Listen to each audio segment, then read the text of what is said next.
Olá pessoal, bom dia. Vamos começar aqui mais uma live nossa semanal aqui no Trabalho Notável, falando a respeito de execução trabalhista. E hoje o tema que a gente vai tratar é exceção de pré-executividade. Eu vou colocar aqui para a gente já marcar o tema. A semana passada, executividade. Semana passada a gente ia falar sobre isso, só que eu tive um probleminha e já tinha até anunciado a live e não consegui fazer a live com vocês. Bom dia, aqui é o Leonardo, Maria Célia, a Tânia chegando, Christian, Patrícia, todo mundo entrando aí, o Anderson, para a gente falar de um tema que não é muito longo, mas que gera algumas discussões importantes aí para a gente poder tratar quando a gente está dentro da fase de execução. É um mecanismo relevante do ponto de vista do executado, principalmente aqui no processo do trabalho, mas é importante a gente trazer algumas nuances a respeito dessa temática. Bom dia, Soraya, entrando. Soraya entra, eu já lembro que eu não coloquei no modo avião, né? Mas vamos lá, vai dar tudo certo hoje. O Lima entrando também, a Natália. Vamos começar aqui já falando um pouquinho da exceção de pré-executividade, quem já está aqui, a Marina, a Jéssica, a Mônica, todo mundo aqui já. E aí eu vou começar tratando de aspectos um pouco mais abertos da exceção de pré-executividade e depois a gente aprofunda em alguns temas relevantes, que é o que a gente vê no dia a dia. E aí vocês vão deixando aí as perguntas, sempre fazendo referência àquilo que eu tratei, porque senão na hora que eu volto, às vezes eu não sei qual foi o raciocínio que eu utilizei. Bom dia, Marina. Pessoal, todo mundo entrando aí. Então vamos lá. Quando a gente fala de exceção de pré-executividade, a exceção de pré-executividade é uma modalidade de defesa que a gente tem na fase de execução. E é uma modalidade de defesa que não tem uma previsão legal. A doutrina, a jurisprudência dão mérito isso, lá um parecer feito pelo Pontes de Miranda, que viabilizava então discutir o próprio título sem ter a necessidade de ter uma garantia da execução.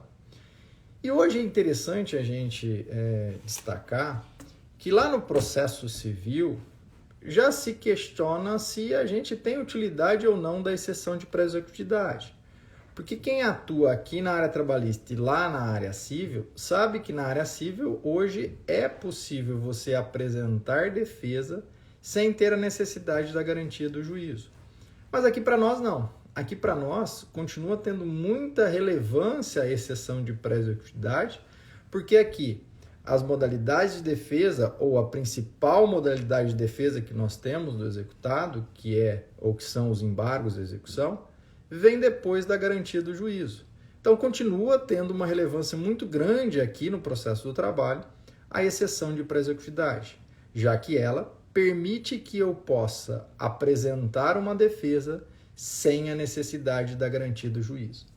Só que aqui, gente, me permitam destacar dois dispositivos do CPC hoje em dia que, de certo modo, eles viabilizam a exceção de pré-executividade. Então, sempre a gente tinha a exceção de pré-executividade pensada só sob o ponto de vista jurisprudencial ou doutrinário. Hoje, o artigo 518 do CPC fala que todas as questões relativas à validade do procedimento de cumprimento de sentença ou atos executivos poderão ser arguidas pelo executado nos próprios autos e nestes serão decididos pelo juiz. Então, de certo modo, ele está tratando da exceção de pré-executividade. E da mesma forma, o 803 do parágrafo único fala que as nulidades podem ser pronunciadas de ofício pelo juiz, independentemente de embargos de execução. Então, hoje em dia, lá os processualistas da área civil falam que a gente tem esses dois dispositivos que fundamentam a exceção de pré-executividade. Repetindo, é o 518 CPC e o 803 parágrafo único do CPC. De modo, então, que a gente não fica só mais na jurisprudência ou na doutrina para falar que a gente tem a chamada exceção de pré-executividade, tá? Mas aqui eu vou começar, então, dos aspectos procedimentais e aí eu vou aprofundando hipótese de cabimento, modalidade de impugnação e tudo mais. Quando nós falamos da exceção de pré-executividade, a base, então, nossa aqui no processo de trabalho é que a gente vai ter um mecanismo de defesa antes da penhora. Então, eu permito que o executado possa se defender sem precisar fazer a penhora na fase de execução. Isso é a exceção de pré-executividade. Como é que ele faz isso? Uma simples petição. Não se trata aqui de uma modalidade de ação incidental, como é o caso dos embargos da execução. Aqui, quando a gente fala de exceção de pré-executividade, basta uma simples petição. Se você quiser fundamentar a sua petição no artigo 518 e no 803 lá do CPC, ok. Se você não quiser trazer fundamento legal, ok também, porque, como eu disse, toda a base de construção da exceção de pré-executividade vem da doutrina da jurisprudência. Mas o que você precisa ter em mente é isso. Eu vou fazer uma simples petição levantando aqui as matérias que nós vamos tratar hoje, tá? A partir do momento em que você fez essa petição, como regra, você vai estar falando então da nulidade da execução, vai estar falando de um pagamento. É necessário que o juiz abra a possibilidade da parte contrária se manifestar, até para que a gente tenha o chamado contraditório substancial. Ou seja, eu permita que a parte contrária tenha a possibilidade de influenciar o julgador. E o que significa, então, o contraditório substancial? É permitir um contraditório prévio, é permitir que a parte contrária, aqui no meu caso, o exequente, possa se manifestar antes do juiz decidir. É só manifestando antes que eu estou viabilizando que ele possa influenciar o julgador. Se eu jogar esse contraditório para o futuro, postergado, ele não tem a possibilidade, então, de influenciar o julgador no momento da decisão. Mas é evidente que, se essa decisão for favorável ao exequente, nós não teremos prejuízo. E aí, o contraditório não ficará prejudicado. Mas, por outro lado, se nós tivermos aí um prejuízo ao exequente, é possível levantar isso lá num recurso, num agravo de petição. Então, suponhamos que você seja o exequente, a empresa entrou com uma exceção de pré-executividade, alegando que já teve pagamento, o juiz foi lá e reconheceu aquele pagamento e extinguiu a execução. Aí, nessa hipótese, você vai entrar com o agravo de petição e o primeiro aspecto que você vai trazer lá no agravo de petição é, inclusive, a nulidade ali daquele processo por ausência de contraditório. O exequente não foi intimado, uma vez que a decisão é contrária a ele. Então, você já vai trazer aí a violação constitucional. E por que você vai trazer isso? Porque nós sabemos que na fase de execução, para eu chegar lá no TST, eu preciso ter argumentos constitucionais. Então, você já vai plantar no seu agravo de petição uma violação constitucional para você, no futuro, poder chegar no TST discutindo isso num recurso de revista, tá? Toda aquela ideia que a gente sempre fala aqui. Recurso de revista não nasce no recurso de revista. Recurso de revista é plantado desde lá da petição inicial, contestação e especialmente dos recursos de natureza ordinária, aqui no nosso caso, do agravo de petição.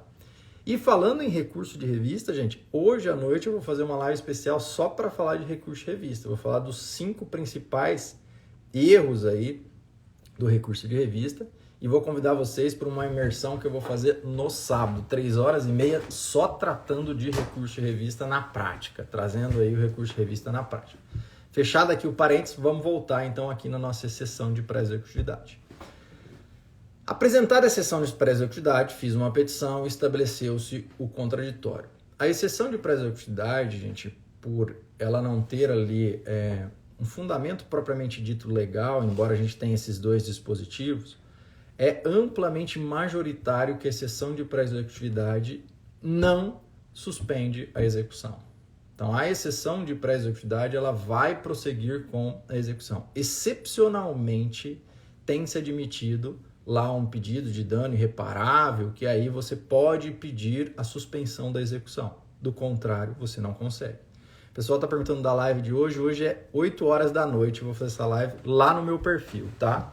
No perfil Ellison Miessa, vou falar a respeito dos 5 erros do recurso de revista. E no sábado, 3h30, só de recurso de revista, tratando de diversos aspectos. Mas aí eu falo para vocês hoje à noite como é que vai ser isso no sábado. Mas vamos lá. Eu entrei com a petição, estabeleci o contraditório, como regra não tem suspensão. Mas o que eu posso levantar numa exceção de pré-executividade? E esse aqui é o grande tema, né, da exceção de pré-executividade. Esse é o ponto central. Quais são os objetos de uma exceção de pré-executividade? Alguns tribunais, e aí eu posso dizer que minoritários, autorizam a exceção de pré-executividade só quando a gente estiver falando de matéria de ordem pública. E até eles acabam dando o nome de objeção de pré-executividade. A tese amplamente majoritária, que seja a doutrina, seja também lá na jurisprudência, amplamente majoritária, é que a gente autoriza a exceção de pré-executividade para levantar matéria de ordem pública e também para levantar matérias que tenham prova pré-constituída. E o que significa isso? Significa que na exceção de pré-executividade eu não admito nunca dilação probatória. Então esse aqui é um ponto central que vocês precisam ter. Se a empresa vem e entra com uma exceção de pré-executividade e ela precisa de uma dilação probatória, ela não tem prova pré-constituída, como se fosse um mandado de segurança. Se ela não tem, então, essa prova pré-constituída, não é admitido a exceção de pré-executividade. Isso tem que ser jogado para os embargos de execução. Mas é interessante a gente observar que essa prova pré-constituída, como regra, ela existe lá quando a gente vai falar na defesa, na fase de execução. O que eu quero dizer? Lá quando a gente tem os embargos à execução, nos embargos à execução, a gente, como regra, a empresa, traz ali prova documental. Não tem uma dilação probatória. Embora a gente estabeleça lá que é possível ter uma prova testemunhal na fase de execução, convenhamos, no dia a dia a gente não tem aí essa possibilidade, como regra, não se faz uma prova testemunhal lá nos embargos. E aí a gente já tem provas pré-constituídas. Onde é que eu quero chegar com isso? Boa parte das matérias levantadas nos embargos à execução podem ser trazidas aqui para exceção de pré-executividade. E aí vou tratar de alguma delas. Por exemplo, ilegitimidade de parte. Suponhamos que o juiz simplesmente redirecione a execução para o sócio, não instaure o incidente de desconsideração da personalidade jurídica. É possível entrar ali com uma exceção de pré-executividade neste caso?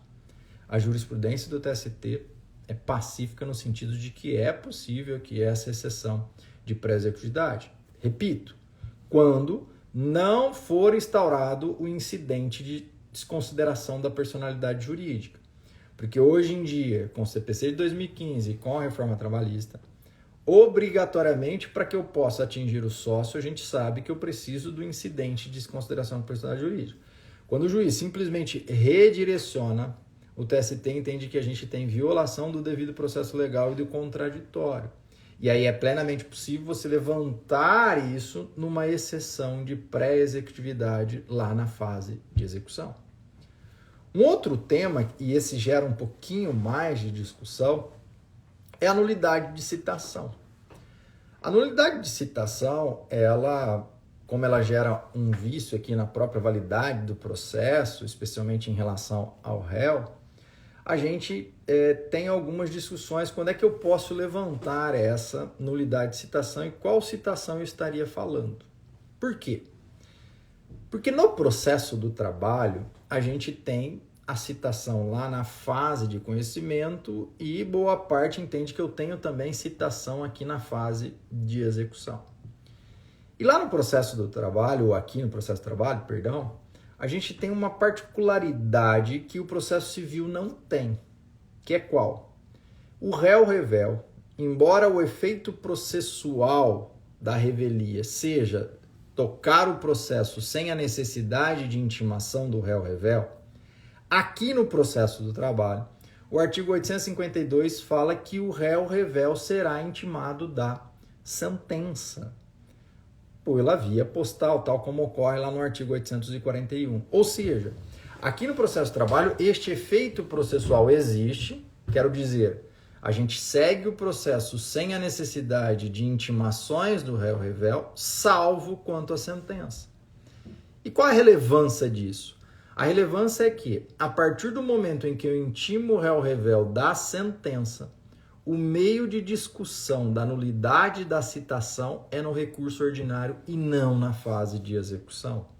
Então, se ele tomar ciência da sentença, o momento dele levantar aquela nulidade da citação é no recurso ordinário. Este é o entendimento majoritário que nós temos nos tribunais. De modo, então, que lá na fase de execução, ele no máximo pode levantar a nulidade da citação na fase de execução. Já que aqui a gente tem o artigo 880 que fala que a gente tem também uma citação na fase de execução, tá? E aqui me permitam abrir um parênteses nesse pedaço. Há muita discussão se eu posso simplesmente fazer a intimação aqui na fase de execução ou se eu tenho necessidade da citação. Parece um tema bobo, mas não é extremamente relevante esse tema. Por quê? Porque lá no processo civil, hoje, com o chamado sincretismo processual, a gente tem um processo único que, de certo modo, também acontece aqui no processo do trabalho. Sempre teve essa sistemática aqui no processo do trabalho. Só que como a gente tem um único processo, a gente tem uma única citação lá no processo civil. E aí, basta eu, então, convocar o réu para integrar a relação processual, já entrou na relação processual, o processo inteiro segue com uma única citação. O resto é tudo intimação. E a intimação, a gente sabe que quem são os intimados são vocês, advogados, e não, propriamente dito, eu preciso ir atrás da parte como na citação. Aqui no processo do trabalho, a gente fala da citação na fase de conhecimento e também lá na fase de execução. O artigo 841 fala na fase de conhecimento e fala o 880 na fase de execução. Aí vem parte da doutrina e da jurisprudência, o próprio Antônio Humberto entende que, olha, embora a CLT fale em citação no artigo 880, nós temos uma norma mais benéfica e mais efetiva no processo civil que é meramente intimação. Mas qual é a lógica da citação aqui no processo do trabalho? Aqui no processo do trabalho, a citação na fase de conhecimento é uma citação impessoal. Basta que ela chegue no endereço do destinatário. Lá no processo civil não é assim. Lá no processo civil, eu não posso simplesmente deixar no endereço do destinatário. Ele tem que receber. Aqui no processo de trabalho, basta chegar no endereço do destinatário. E é por isso, então, que a gente tem uma citação na fase de execução que é pessoal. É necessário, então, que se faça na pessoa do executado a citação na fase de execução. Então, de certo modo, a citação na fase de execução ela é um mecanismo de garantia, já que lá na fase de conhecimento ela foi meramente impessoal. Por isso que nós temos essas duas modalidades de citação aqui no processo de trabalho. Então não é aleatório.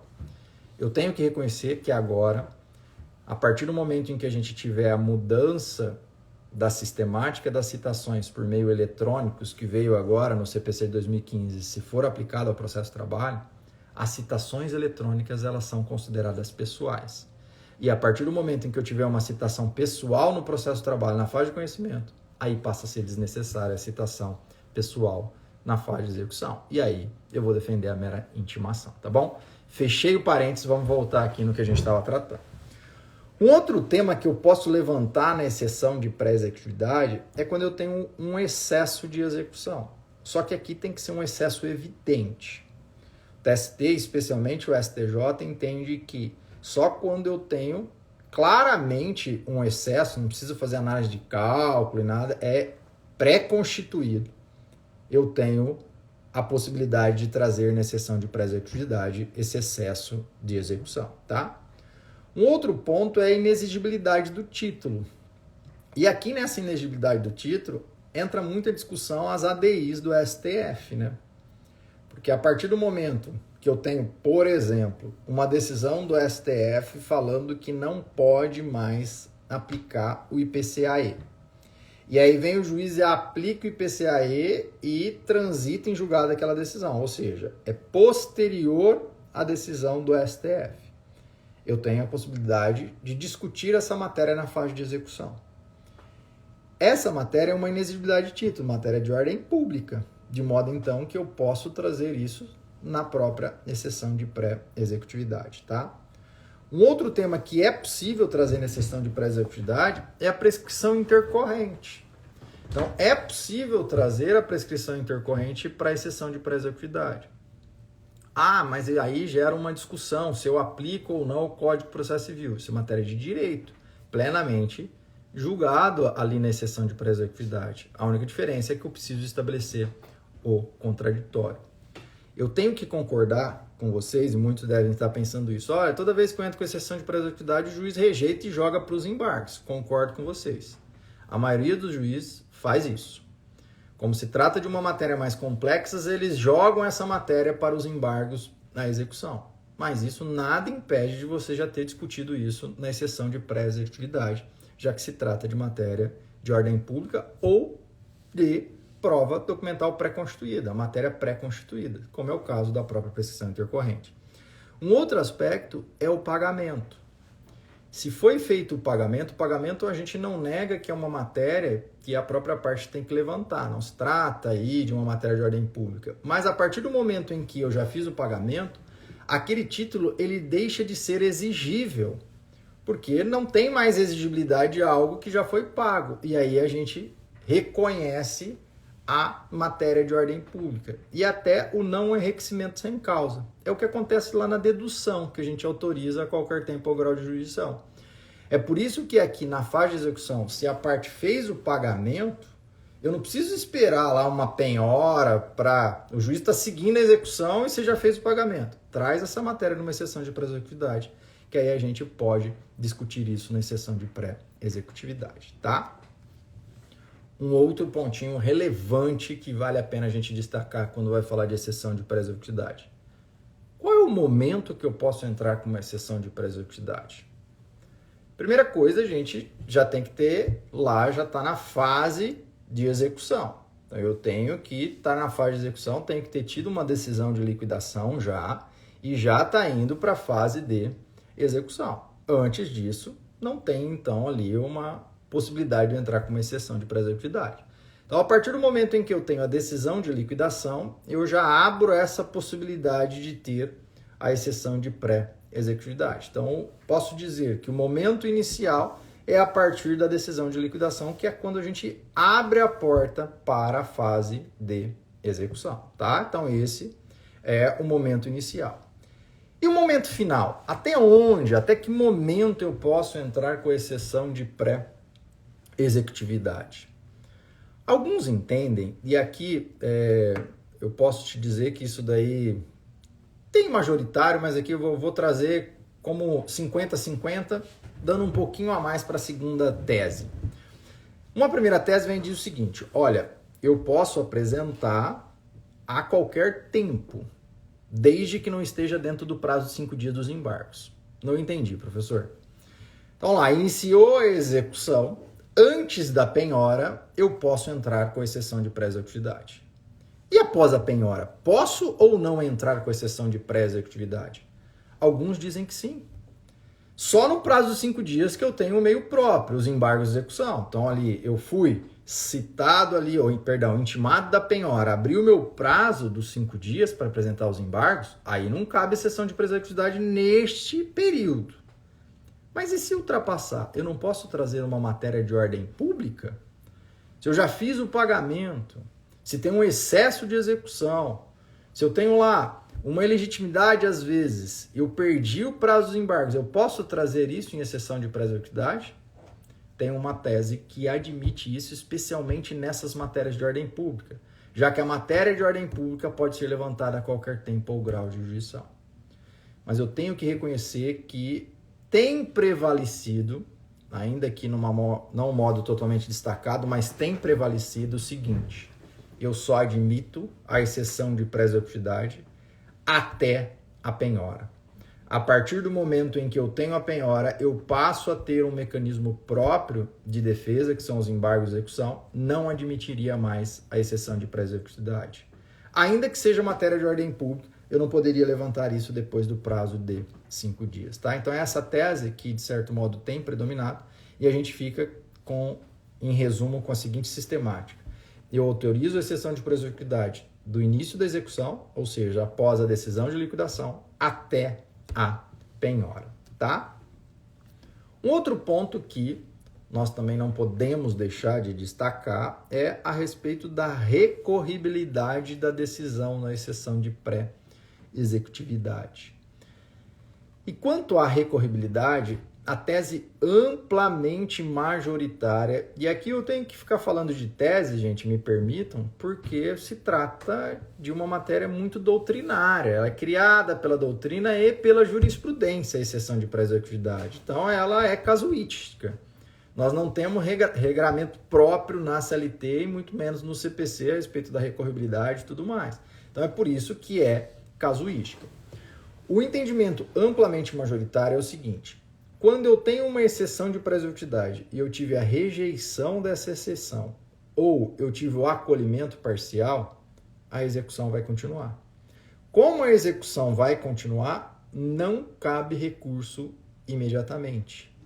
Uma vez que eu vou ter a penhora e depois da penhora eu venho e posso entrar com os embargos à execução. E aqui é interessante, gente, porque o que acontece? A partir do momento em que eu tenho a rejeição ou acolhimento parcial, na hora que o juiz faz a penhora, os meus embargos, principalmente no caso de rejeição, eles são muito semelhantes ou idênticos à exceção de pré-executividade. E aí o juiz vai proferir uma decisão novamente e só depois da decisão dos embargos é que eu vou admitir o agravo de petição. Mas preste atenção aqui numa tese que, salvo engano, foi a 5ª turma do TST que proferiu essa tese. Diz o seguinte o TST: olha, a partir do momento em que eu vou levantar a mesma matéria nos embargos à execução, eu estou violando, neste caso, primeiro, o princípio da efetividade da execução, já que o juiz lá, ao rejeitar, e aqui ele vai rejeitar novamente, eu estou praticando 2 atos idênticos. Segundo, a partir do momento em que o juiz rejeitou a exceção de pré-executividade lá, ele já cumpriu a sua função jurisdicional. E se ele já cumpriu a sua função jurisdicional, existe a preclusão pré-judicato para o juiz, ou seja, a preclusão para o próprio julgador, que só pode modificar a decisão dele se vier atos supervenientes diferentes, ou um documento diferente, o que não acontece aqui. De modo então que, se o juiz decidiu a exceção de pré-executividade lá, ele tem que decidir de forma idêntica os embargos à execução. E aí, novamente, a gente estaria violando a própria celeridade e efetividade. Com base nisso, vem então essa 5ª turma e diz o seguinte: olha, é ilógico eu não permitir um agravo de petição imediatamente dessa decisão. Até porque, na fase de execução, a gente não aplica aquela irrecorribilidade de todas as decisões interlocutórias. E aí, neste caso, essa tese passou a admitir o agravo de petição. Só que, repito, é uma tese minoritária, tá? Então, aqui a gente tem uma tese minoritária neste caso, tá?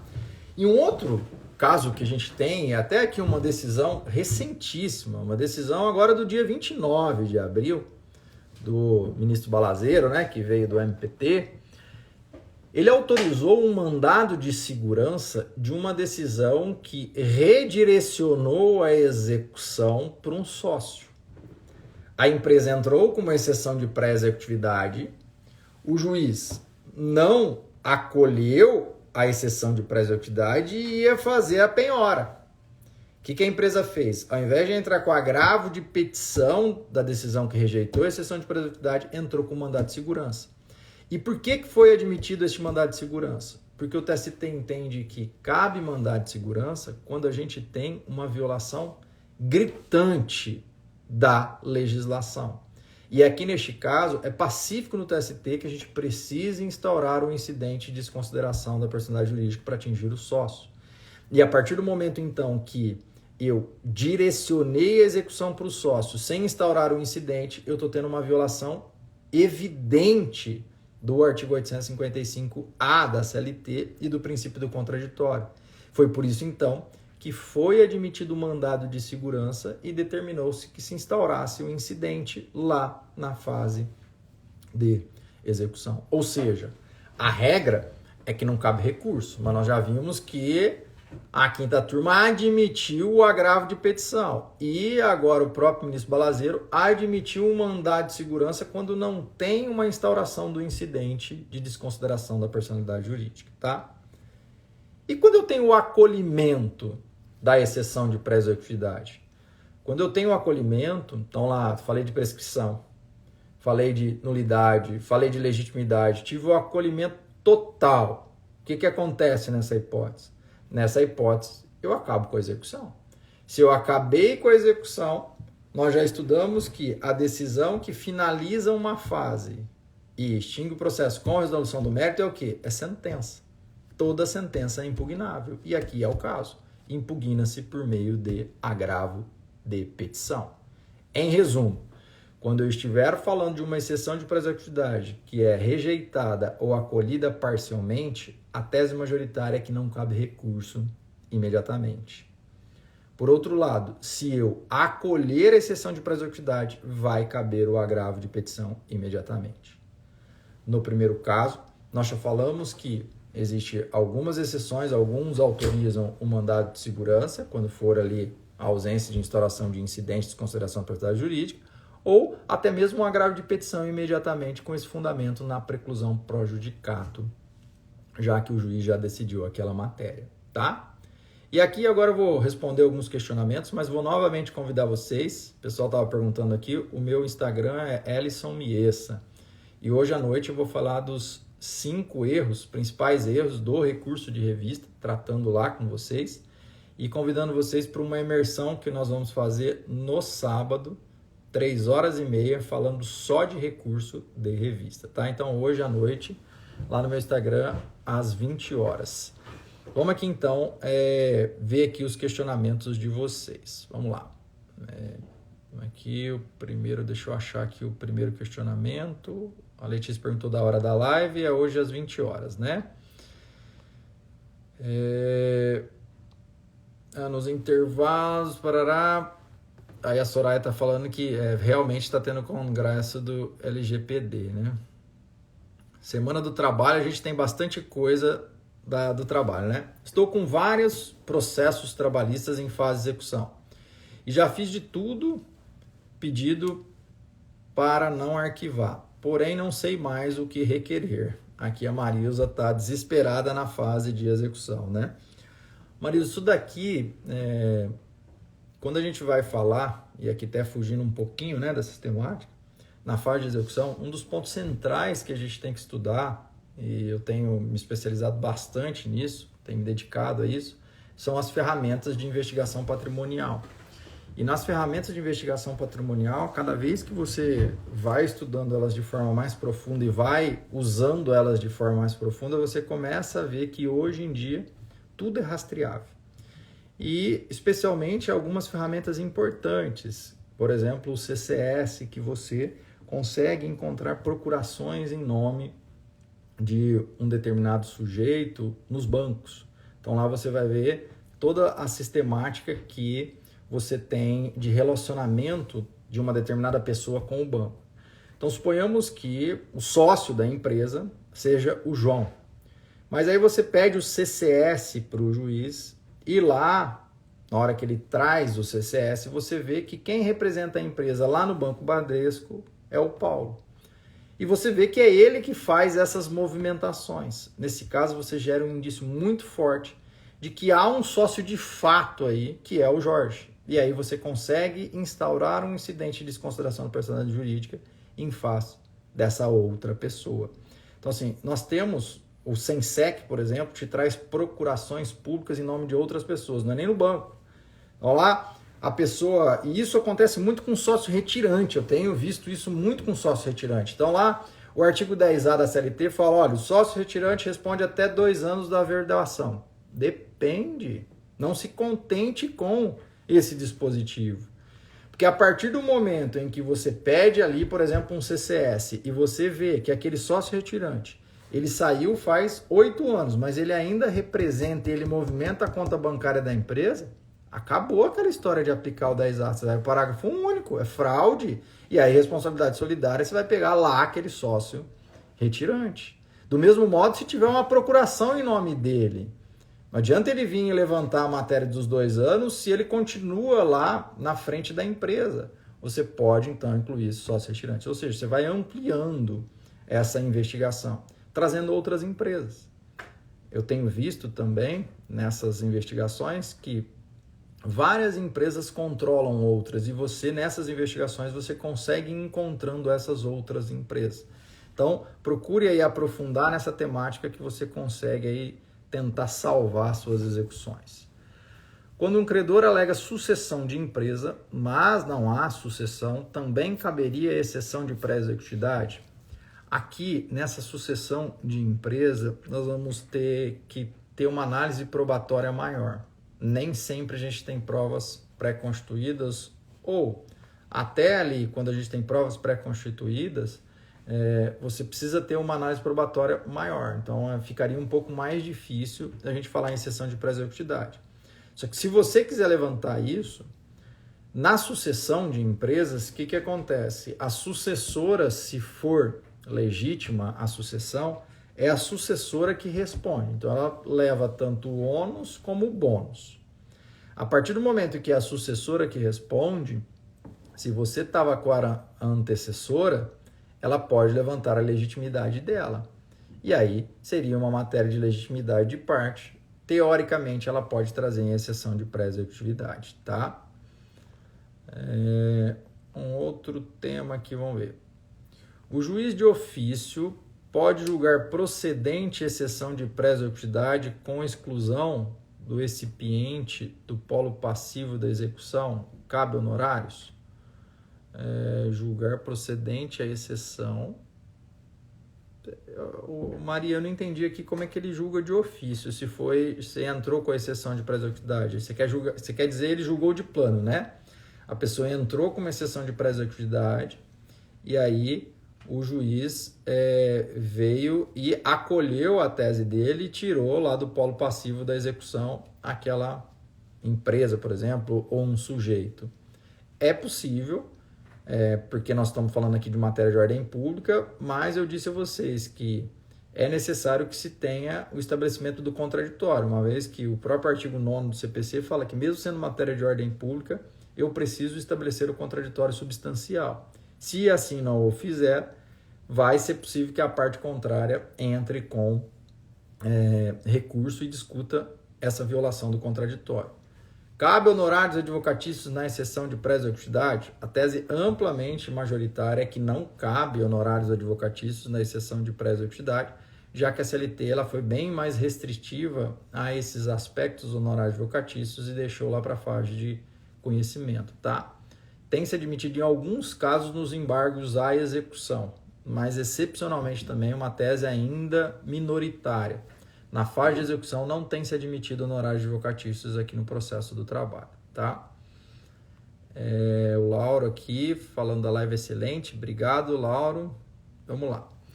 Interessante é que o exemplo dos embargos de declaração é o próprio juiz que julga a exceção de pré-executividade, não é? Aqui, o que você quis dizer? O ED é embargo de declaração, é isso, Letícia? Como regra, é o próprio juiz que julga a exceção de pré-executividade é o que vai julgar os embargos à execução, de fato, lá na frente. E é por isso, então, que a gente tem essa decisão do TST que fala que tem a preclusão para o adjudicado, porque o juiz, na verdade, ele vai reproduzir a decisão dele, porque ele não pode proferir uma decisão diferente daquela que ele proferiu anteriormente, né? Vamos ver aqui. Vamos ver. Acho que era isso. Pessoal, aqui agora é um tema um pouquinho mais limitado, mas um tema extremamente interessante, que viabiliza que você possa aí fazer as suas discussões de execução sem ter a penhora, o que no processo de trabalho ainda é muito útil, diferente do processo civil, que a impugnação não precisa mais da penhora, tá? Pessoal, só deixar aí novamente para vocês que hoje à noite, lá no meu Instagram, às 8 horas, vou fazer uma live falando dos 5 erros no recurso de revista. A Diane aqui está perguntando no nosso curso de execução. Curso de execução, a gente ainda não definiu a data da nova turma. Então, a gente aí está com as turmas cheias, a gente ainda não definiu. Mas em breve a gente vai lançar uma nova turma do Vitória na Execução Trabalhista. Eu, Antônio Humberto e o Fabiano Coelho, trazendo aí tudo que vocês precisam saber a respeito de execução. Muito obrigado pela atenção de vocês e aguardo vocês hoje à noite lá na nossa live e na terça-feira, aqui toda terça-feira às 11 horas, eu falando de execução para vocês dentro do Trabalho Notável. Obrigado pela atenção e até a próxima.